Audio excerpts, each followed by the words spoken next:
Ça fait combien de temps que j'ai pas fait de vidéo, moi? Il va faire 3 mois, peut-être. Comme ça. Et moi, je reviens, là, comme ça, en improvise. Avec une nouvelle coupe de cheveux. Les gens vont se poser la question, forcément. Nouvelle coupe de cheveux. Le mec il revient à l'improviste. Ça fait des mois qu'on l'a pas vu. Qu'est-ce qu'il fout là? Qu'est-ce qu'il fout là? Comment on fait une vidéo déjà? Comment on fait? Parce que j'ai éteint... Ouais, la sonnerie du téléphone, c'est bon. Comme ça, il n'y a pas de notif qui me saoule. La caméra... Elle est allumée. L'ordi... Ah oui, je suis con. Il est allumé. Comment on fait? J'ai oublié un truc, hein. Je suis sûr que j'ai oublié un truc. J'ai oublié quoi? Putain, l'intro. Oh le con. Oh le con, bah oui, l'intro. L'intro, c'est ça que j'allais oublier, hein, bah, bien évidemment. Ouais, l'intro. Bon, comment on fait une intro maintenant? Ça, c'est... Il faut se le rappeler aussi. Yo les... Non. Ça, c'est l'ancien. L'ancienne intro... Non, maintenant, c'est la nouvelle. Ah oui, ça y est, je sais.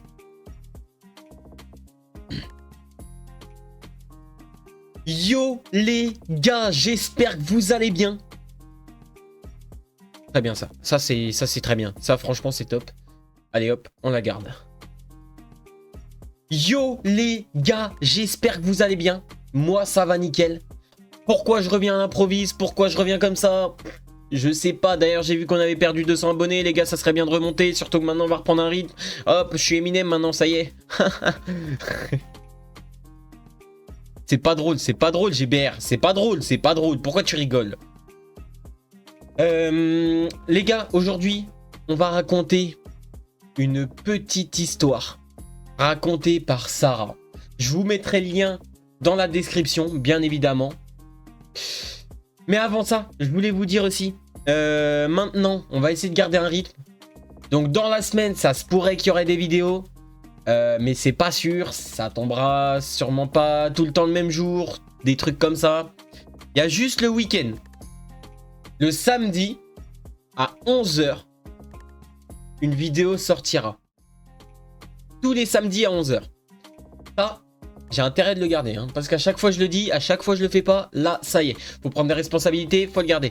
Aussi, je voulais vous dire, qu'est-ce qui s'est passé pendant tout ce temps? Pourquoi je n'étais plus actif? Pourquoi? Eh ben, je vais vous dire ça. Donc, j'ai ouvert ma société, voilà. Donc, j'avais ouvert une boutique aussi en ligne, donc dans la mode et bijoux, voilà. Malheureusement, ma boutique a été supprimée. Si vous me suivez sur Instagram, vous avez pu le voir. Pour règlement politique, je sais pas quoi, que j'aurais pas suivi. Alors, je suis toutes les politiques. Voilà, voilà. À part ça, du coup, là, elle va être réouverte d'ici le mois prochain, normalement. On garde pas ça. Hein. On garde pas ça. Hein. Non, non, mort. Je vais pas revenir comme ça à l'improviste et garder ça. Sinon, quel autre changement il va se passer par la suite? À part les vidéos tous les samedis, les vidéos de temps en temps dans la semaine. Quel autre changement? Bientôt, si vous me voyez avec les bras découverts, vous verrez sûrement un petit tatouage que je fais semaine prochaine, mercredi prochain. Voilà. Sinon, aussi, je voulais vous dire, les vidéos en semaine sortiront à 18 h. Il n'y a que le week-end, le samedi matin à 11 h. Le reste en semaine, ça sera pas tout le temps régulier, mais l'heure sera régulière. 18 h en semaine. Voilà. Comme ça, à la sortie des cours, vous prenez votre goûter, hop, et vous pouvez regarder ma petite vidéo. Ça prend pas longtemps. Bref, les gars, on est tout simplement parti pour la petite histoire. Donc, qui nous est racontée par Sarah. Donc l'histoire se base sur un phénomène, Louise de Lorraine. Si vous savez pas qui c'est, elle est aussi connue sous le nom de la Dame Blanche. Je vous raconterai peut-être l'histoire de la Dame Blanche dans une prochaine vidéo, sûrement. Pour l'instant, on raconte l'histoire de Sarah. Donc voilà, l'histoire parle de ce phénomène paranormal qui est assez fréquent, qui est assez connu. Fréquent, non, mais connu, oui. Voilà. Donc on est tout simplement parti. Voilà. Tout ce que je peux vous dire, c'est... Maintenant, les intros sont plus au début. Donc, je peux vous dire quoi? Il n'y a que le samedi. Oui, les gars aussi. Les intros en semaine seront pas forcément au début. Moi, je fais mon intro comme ça. Hop, yo les gars, machin. Et après, il y aura l'intro. Voilà. N'allez pas me dire que je copie Valouz et Pidi, c'est faux. Voilà, je les copie pas. Ils font pas d'histoire, eux. Bref, il y a juste le samedi où l'intro sera au début. Voilà, parce que le samedi, ça sera fort. Il y aura peut-être des vlogs, des trucs comme ça, donc l'intro, je la mettrai au début, au cas où. Ouais, et ça sera tout le temps comme ça. Bref, les gars, je vous dis à toutes, place à l'intro. C'est parti.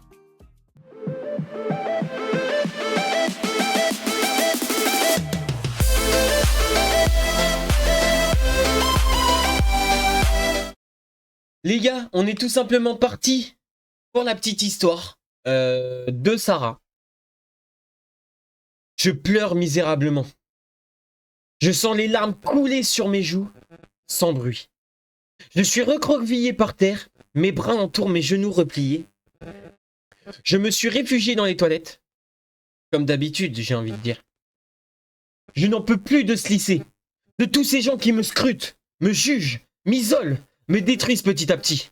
Si seulement tous ces gens pouvaient recevoir ce qu'ils méritent, être frappés par une malédiction, ou bien hantés par un esprit, comme dans les histoires. Je repense à une vieille légende que j'ai entendue il y a bien longtemps. Celle d'un esprit, la Dame Blanche, que l'on peut invoquer en prononçant 3 fois son nom devant un miroir. Séchant mes larmes, je me relève, sors de la cabine et me dirige jusqu'à celui-ci, au-dessus des lavabos. Je fixe mon reflet, prends une pose théâtrale et murmure. Dame Blanche. Les mots résonnent d'une drôle de façon dans la pièce déserte. Dame Blanche. J'esquisse un sourire. Dame Blanche. Je reste quelques instants sans bouger, face au miroir, sans que rien ne se passe. Un rire amer m'échappe des lèvres. Dommage que ce ne soit qu'un conte. Ils méritent tous de crever. Je fais un pas en direction de la sortie, mais un bruit m'arrête net. C'est un son de clochette, assourdi, comme s'il provenait de loin. Il semble se rapprocher petit à petit, jusqu'à ce que je l'entende comme s'il était émis juste à côté de moi. Et soudain, plus rien. Silence complet. Je tends l'oreille, mais le bruit étrange a disparu. Je frissonne et m'empresse de partir. Un hurlement atroce, long, un hurlement d'épouvante retentit soudainement pendant le cours de français, en provenant du couloir. Je soupire. J'ai déjà assez de mal avec cette matière, mais si en plus je ne peux pas me concentrer... Je vais voir, nous dit la prof avant de partir dans le couloir. Aussitôt, c'est le chaos dans la classe. Cris, rire, lancer de boulettes de papier, comme d'habitude. J'observe les réjouissances auxquelles j'aimerais bien participer. Soudain, un second cri couvre tout le raffut causé par la classe et calme bien vite tout ce beau monde. Je reconnais la voix de la prof de français. Déjà, les commères de la classe se ruent dans le couloir, tandis que la plupart des filles tremblent de peur et que les garçons restés dans la salle bombent le torse, prêts à les protéger d'un potentiel danger. La situation est burlesque et je dois me mordre la joue pour éviter d'éclater de rire. Cependant, la situation ne tarde pas à devenir tragique. Une des filles parties aux nouvelles revient en criant. Il y a un cadavre dans la classe à côté. Elle tremble Personne ne doute de la véracité de ses paroles. Ses yeux exorbités fixent le vide. Elle est sous le choc. Les filles hurlent, épouvantées, alors qu'elles n'ont pas vu l'édit du cadavre.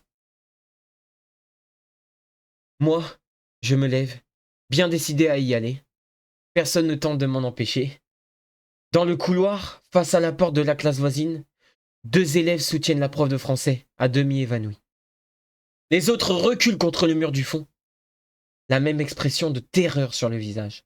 Je m'avance lentement jusqu'à l'embrasure de la porte. Ce que je vois me pétrifie et me donne la nausée. Allongée par terre, devant le tableau, se trouve une professeure, ses yeux grands ouverts fixant le vide, et son corps est lacéré et couvert de sang, comme si une créature l'avait déchiré de ses griffes. Elle est bel et bien morte. L'événement a fait scandale. En seulement 2 jours, tout le lycée ainsi que la presse sont déjà au courant.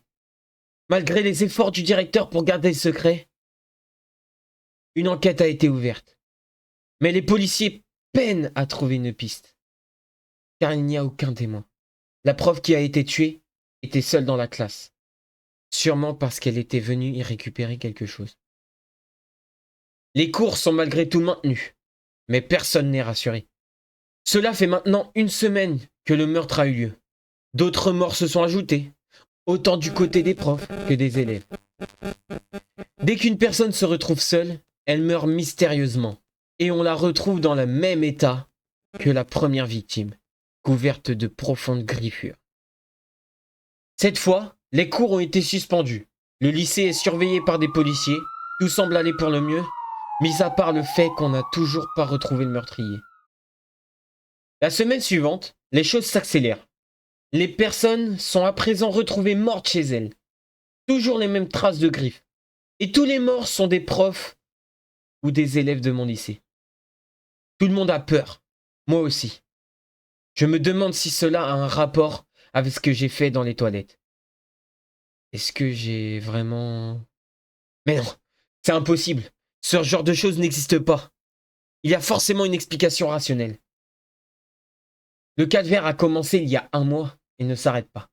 Je reste cloîtré chez moi, en sécurité. C'est la nuit. Je suis debout, seul dans ma chambre. Je viens de me réveiller et j'ai soif. Je prends ma lampe torche afin de ne pas risquer de réveiller mes parents en allumant la lumière. Je ne suis pas très rassuré. Je descends les escaliers en silence. Arrivé en bas, je me dirige vers la cuisine. C'est alors que la lumière de ma lampe commence à faiblir progressivement. Effrayé, je la secoue, espérant raviver la lumière. Mais rien à faire. Elle baisse toujours et finit par s'éteindre. Les ténèbres m'entourent. Je me raisonne. Pas de panique. Faut juste que je trouve l'interrupteur. J'esquisse un pas. Mais je m'arrête net. J'entends un petit bruit, comme un tintement. Un bruit de clochette. Je frissonne et regarde autour de moi, mais ne distingue rien d'autre que le noir profond. C'est étrange. Pourquoi est-ce que je ne vois pas la lumière rouge du bouton de la multiprise? Et celle jaune du cadran du four qui affiche l'heure? Et celle bleue du voyant du téléphone fixe? Les ténèbres, plus sombres qu'une nuit sans lune, m'encerclent. Les ombres m'agressent, me sautent à la gorge. Je crie. Soudain, une lumière, là-bas, droit devant moi. Lumière blanche. Elle est lointaine, mais c'est bien de la lumière. Je pousse une exclamation de joie. Je m'arrache des ténèbres qui me retenaient prisonnière et cours vers la lumière. Plus je m'approche, et plus je remarque des détails étranges. Cette lumière provient d'un objet assez grand, qui semble avoir une forme humaine. Et elle n'est pas régulière. Il y a comme des zones d'ombre qui me font penser aux taches de la lune. Mais qu'importe, tant que je peux échapper aux ténèbres. J'allais sourire, mais ne peux aller au bout de ma pulsion. La lumière a en effet forme humaine. C'est une femme habillée d'une longue robe blanche, aux cheveux immaculés. Elle a la peau translucide et est très maigre. Ses pieds flottent quelques centimètres au-dessus du sol. Ses yeux énormes qui lui mangent le visage sont noirs comme la nuit. et me dévisage en silence, comme s'il voulait voir ce qu'il y a à l'intérieur de mon corps. Il y a des taches sur sa robe, de grandes taches sombres, des taches rouge sang. La femme me sourit, mais ce n'est pas un sourire bienveillant, c'est un sourire dément. Et alors que j'observe le liquide vermeil qui dégouline de sa bouche, elle lève lentement les bras et je découvre ses mains. Ses mains couvertes de sang, au bout desquelles je vois des griffes acérées. Soudain, avant que je ne puisse esquisser le moindre geste, elle fonce sur moi en poussant un hurlement qui me glace le sang. Je me réveille en sueur. Je suis toujours dans les toilettes, assise par terre, bien vivante. Je pense qu'on peut applaudir la petite histoire de Sarah. Franchement, elle est super bien racontée. Mais vraiment, c'est incroyable. Elle est trop bien racontée. Je pense que on peut applaudir. Oui, vous aussi en commentaire, vous pouvez applaudir Sarah. Franchement, c'est top. Franchement, c'est très belle histoire. Je vous mettrai le lien dans la description, bien évidemment. Pour la conclusion de cette histoire, qu'est-ce que j'en ai pensé? C'est une lycéenne, voilà, qui se fait harceler tous les jours par les profs et les élèves. Malheureusement, voilà, il se passe ce qui se passe, elle en a marre. Et elle va du coup dans les toilettes, elle décide de... Enfin, elle chiale quoi, elle chiale normal, hein, c'est du harcèlement, harcèlement physique comme moral. Voilà. Donc cette fille, cette lycéenne a juste une envie, voilà, que tout s'arrête. Et pour ça, elle n'a pas eu l'idée de se suicider. Oui, parce que le harcèlement peut, comme le cyberharcèlement, hein, peut aller jusqu'au suicide, mais c'est aussi poursuivi en justice, 1 an de prison et 15 000 € d'amende. Voilà, même pour les mineurs. Je sais qu'en tant que mineur, vous pensez être tranquille avec ça, mais non. Malheureusement, vous n'êtes pas tranquille avec ça. Même en tant que mineur, vous avez des conséquences graves à vos gestes et à vos paroles. Sinon, pour cette histoire, bon voilà. Cette lycéenne, elle se retrouve dans les toilettes et puis, comme elle a envie que tout s'arrête, elle souhaite le pire pour les élèves comme pour les profs et elle se rappelle d'une petite histoire. Voilà, d'une légende assez connue de la Dame Blanche, de Louise de Lorraine, bien évidemment. Et elle décide de invoquer la Dame Blanche, du coup. De l'invoquer, donc devant un miroir, voilà. Et elle dit 3 fois son nom. Dame Blanche, Dame Blanche, Dame Blanche. Donc voilà, donc faut savoir que là, à partir de ce moment-là, elle s'est endormie. Et que c'est juste un rêve. Mais vous voyez jusqu'où ça peut aller, c'est que ça peut aller jusqu'à des trucs très graves. Vous savez, je vais vous raconter une anecdote que mon surveillant d'internat m'avait racontée par rapport à l'harcèlement.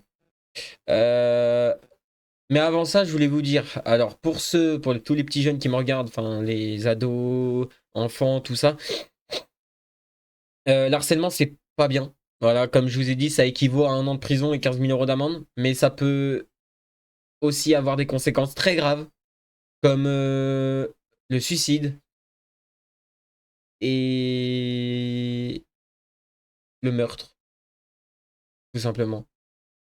Voilà. Et je sais qu'il y en a certains qui pensent qu'ils ne font pas d'harcèlement, voilà. Mais sachez que, ou de cyberharcèlement, tu vois. Peut-être qu'ils se rendent compte de l'harcèlement, mais peut-être pas du cyberharcèlement.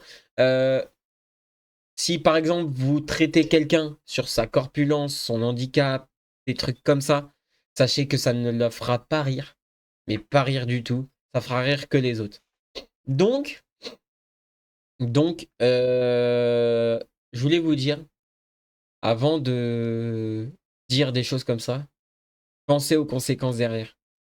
Que la personne peut aller jusqu'au suicide, Des fois, vous allez être là, vous allez dire oui, mais j'ai passé une sale journée. Voilà, juste parce que vous avez passé une sale journée, hop, vous allez tomber sur une vidéo, vous allez voir un mec et puis vous allez l'insulter ou tu vois, sur son physique, sur son apparence, je sais pas, tu vois, sur apparence physique, c'est la même chose, mais sur son handicap, sur sa façon de penser, des trucs comme ça.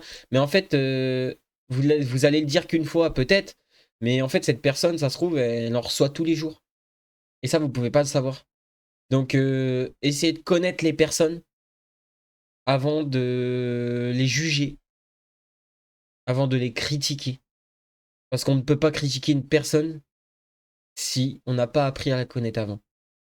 Voilà. Maintenant, je vais vous raconter la petite anecdote que mon surveillant d'internat nous avait racontée. C'est une anecdote très simple. Donc, en gros, c'était c'est un collège lycée et CFA, voilà, qui fait les trois. Donc, t'as quatrième, troisième pro et lycée, CFA, voilà. Sinon, qu'est-ce que je peux vous dire? Oui, en gros, c'est un lycéen, donc ça date de plusieurs années, hein, ça fait vraiment des années et des années, hein.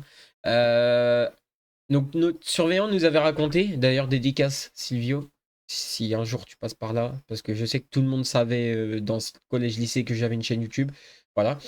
Il nous avait raconté, et surtout, n'hésite pas à me dire en commentaire si j'ai mal raconté l'anecdote. En gros, il nous a dit qu'un jour, il y a un jeune, il se faisait harceler tous les jours. Il en avait marre. Et puis, il a décidé de fabriquer un couteau, mais un couteau avec une assez longue lame, tu vois. Un couteau avec une lame, je crois, il nous avait dit un peu comme ça, un truc comme ça. Voilà, donc ça, c'est du 20 cm, voilà. Cette personne a fabriqué un couteau et en voyant, du coup, notre surveillant, l'a jeté dans le buisson. Malheureusement pour cette personne, du coup, elle est partie en courant, hein, bien évidemment. Mais le surveillant a vu, bah pas malheureusement, mais heureusement que le surveillant a vu ça et qu'il a été récupéré ce qui avait été jeté dans le buisson. Il a vu que c'était un couteau avec une assez longue lame. Il a pris l'élève à part et en fait, l'élève se faisait harceler. Et du coup, il en avait marre, il avait envie que tout s'arrête et pour ça, il voulait clairement les tuer. Et là, si ça vous... Franchement, là, pour ceux qui ont zéro réaction quand je vous dis ça, sachez que c'est une anecdote qui est vraie, hein. C'est pas faux. Le mec a voulu le tuer. Le mec a voulu les tuer. C'est pas une blague. Est-ce qu'il l'aurait fait? Je ne sais pas. Mais moi, je pense que oui. Je pense que s'il aurait pu le faire, il l'aurait fait. Franchement, les gars, vous vous rendez pas compte des conséquences jusqu'où ça peut aller. Ça peut vous coûter votre vie. Mais votre vie dans deux sens, hein. 1 an de prison, 15 000 euros d'amende, vous ne serez pas embauché dans une entreprise. Je vous le dis direct. Ni en stage. Que vous serez fiché à vie. Vous serez dans les fichiers des flics à vie. Donc voilà, pas de conneries les gars. Pas de ça c'est pas bien justement. Aidez ceux qui se font harceler. Aidez-les. Parce qu'ils en ont besoin. Ils ont besoin d'aide. Ils sont tout seuls et ils en ont besoin, vraiment très besoin. Voilà. Et du coup, bah voilà, c'était la petite anecdote de notre surveillant. Ce jeune, aujourd'hui, j'espère que tu vois, il se rend compte et qu'il se dit putain, heureusement que le surveillant était là, tu vois. Mais en tous les cas, il me semble que les jeunes qui l'harcelaient se sont fait virer, il me semble, un truc comme ça. Bref, voilà, c'était tout ce que je voulais vous dire. Bref, les gars, sur ce, je vous dis bonne journée, bonne soirée ou de bonne matinée. Et bisous les boys. Tchuss.